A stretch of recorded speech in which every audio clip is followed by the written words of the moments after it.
சுவையான தக்காளி சாதம் செய்வது எப்படி வாங்க காண்போம். முதல்ல எண்ணெய் ஊற்றுங்க. எண்ணெய் நல்லா காஞ்ச பிறகு கடுகு போடுங்க. கடுகு பொரிஞ்ச பிறகு பச்சை மிளகாயை போட்டு வதக்கி எடுத்துக்கோங்க. ஸ்டவ் ஹை ஃப்ளேமில் வச்சுக்கோங்க. மிளகு நல்லா செவந்து வர வரைக்கும் காத்திருக்கணும்.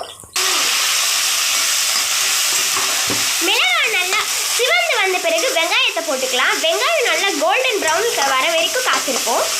வெங்காயம் நல்லா வதங்கின பிறகு புதினாவையும் கொத்தமல்லியும் சேர்த்துக்கலாம்.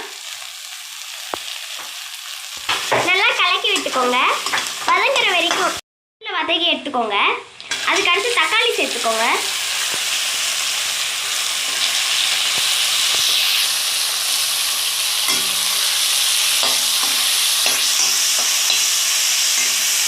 தேவையான அளவு உப்பு சேர்த்துக்கோங்க.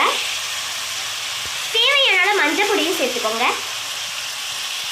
இதெல்லாம் சேர்த்து நல்லா கிண்டி விட்டுக்கோங்க. தக்காளி நல்லா வதங்குற வரைக்கும் நல்லா குத்தி குத்தி விட்டு வதங்க வைங்க. சாதத்தை வடித்து ஆற வச்சுக்கோங்க. இப்போ தக்காளி நல்லா வதங்கி வந்திருக்கு. நீங்கள் தக்காளி சட்னியாகவே இறக்கிட்டிங்கன்னா இட்லிக்கும் யூஸ் பண்ணிக்கலாம், தொட்டுக்க தோசைக்கும் யூஸ் பண்ணிக்கலாம், சாதத்துலேயும் நீங்கள் போட்டு பசி சாப்பிட்டுக்கலாம்.